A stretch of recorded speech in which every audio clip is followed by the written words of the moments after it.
जय श्री राम। भगवान राम के जन्म से लेकर वनवास तक की यात्रा में आप सभी का स्वागत है।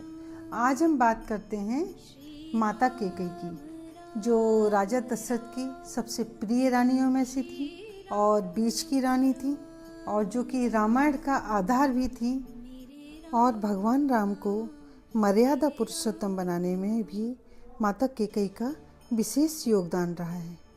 भगवान राम का माता सीता के साथ माघ शीष माह की पंचमी तिथि को विवाह संपन्न हुआ। जनकपुरी मिथिला में मंगलचार हुए और बधाइयाँ गाई गईं। उसके बाद राजा जनक के दूत की सूचना पर राजा दशरथ भरत और शत्रुघ्न तथा गुरुदेव वशिष्ठ के साथ जनकपुर आए। यहाँ ऋषि वशिष्ठ व ऋषि विश्वामित्र की सलाह से भरत का विवाह मांडवी के साथ, लक्ष्मण का उर्मिला के साथ तथा शत्रुघ्न का विवाह श्रुतकीर्ति से होता है। राम का माता सीता के साथ संपन्न होता है और उसके बाद सभी भाई विशेष उपहारों के साथ अयोध्या वापस आए। तीनों रानियों ने हर्षोल्लास के साथ चारों बहुओं का स्वागत किया और मंगलचार किए तथा बधाइयाँ गाई गईं। बहुत समय तक बहुओं के आने का उत्सव अयोध्या में चलता रहा। उसके बाद राजा दशरथ ने कुल गुरु मुनि वशिष्ठ के साथ परामर्श कर श्री राम को भावी राजा बनाने और उनका राज्याभिषेक करने का निर्णय लिया। यह बात माता कैकेयी को मंथरा के जरिए, मंथरा जो कि कैकेयी की दासी थी, उनके मायके कैकेयी देश से साथ में आई थी। 14 दिन के बाद पता चली। जब मंथरा ने रानी कैकेयी को जाके ये बताया कि भगवान राम का राज तिलक होने जा रहा है, तो माता कैकेयी बहुत खुश हुई। तो मंथरा बोली, तुम इतनी खुश क्यों हो रही हो? तुम्हें तो अफसोस होना चाहिए कि राम का राज तिलक कर रहे हैं, क्योंकि सबसे ज़्यादा प्रिय रानी तो तुम हो, तो तुम्हारे पुत्र भरत का राज तिलक होना चाहिए, राम का नहीं। अगर राम का राज तिलक हो गया तो तुम महारानी नहीं बन पाओगी।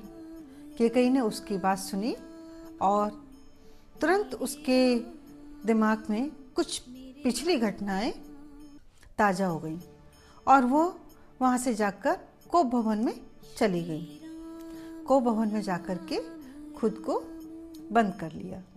तो राजा दशरथ के पास जब ये सूचना पहुँची कि माता कैकेयी नाराज़ हैं और वो कोप भवन में जाकर के बंद हो गई हैं, तो राजा दशरथ को आश्चर्य हुआ कि पता नहीं किस बात पर माता कैकेयी नाराज़ हो गई हैं।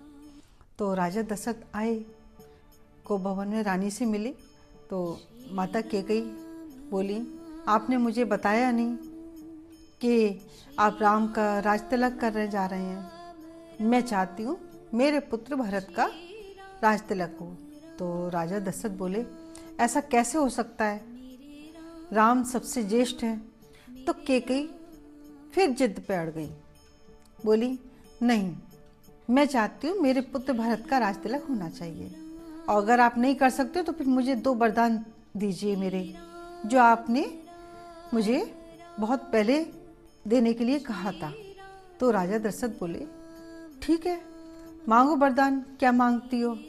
तो तुरंत माता कैकेयी बोली, भगवान राम के लिए 14 वर्ष का वनवास और मेरे पुत्र भरत को राजगद्दी चाहिए मुझे। तो राजा दशरथ चौंक गए, बोले, ये क्या वरदान मांगी है, तुम कोई और दूसरे वरदान मांग लो। लेकिन माता कैकेयी उस पर अड़ी रही। तो राजा दशरथ बहुत ज़्यादा दुखी हुए और वहाँ से चले गए, क्योंकि वो कुछ नहीं कर सकते थे।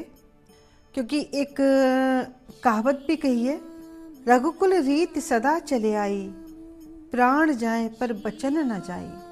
तो जो वरदान दे दिए तो उन वचनों पर अड़े रहना भी पड़ता है।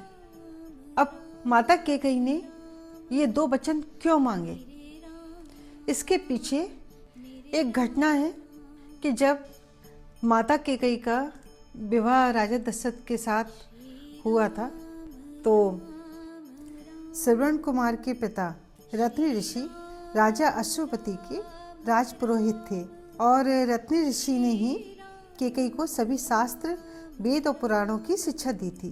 एक दिन बातों ही बातों में अयोध्या नरेश महाराज दशरथ की चर्चा चल पड़ी।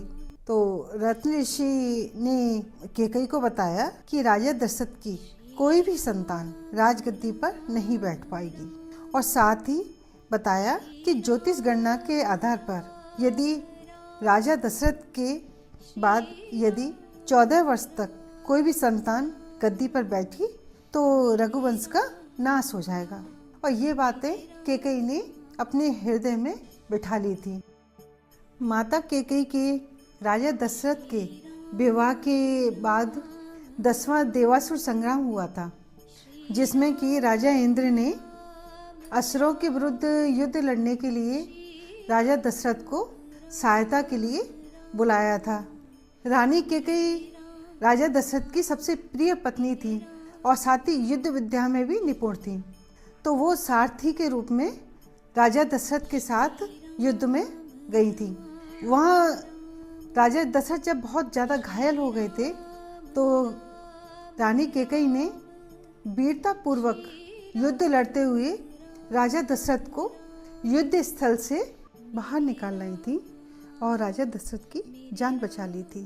तब राजा दशरथ ने रानी कैकेयी से प्रसन्न होकर के कहा कि तुम कोई भी 2 वर मांग लो। तो रानी कैकेयी बोली, मैं उचित समय आने पर ये 2 वर मांग लूँगी। और उसके बाद जब राजा दशरथ भगवान राम के राज्याभिषेक की तैयारी करने में व्यस्त थे, तो उस समय एक रात को जब कैकेयी सो रही थी तो उनके स्वप्न में सभी देवता आए और कहा कि अगर प्रभु राजगद्दी पर बैठ गए तब उनके अवतार लेने का मूल कारण ही नष्ट हो जाएगा। माता संपूर्ण पृथ्वी पर आप ही हैं जो अपयश का विष पी सकती हैं। तब माता कैकेयी बोली, आने वाले युगों में लोग कहेंगे कि मैंने भरत के लिए राम को छोड़ दिया, लेकिन असल में मैं राम के लिए भरत का त्याग कर रही हूँ। मुझे मालूम है इस निर्णय के बाद भरत मुझे कभी भी स्वीकार नहीं करेगा।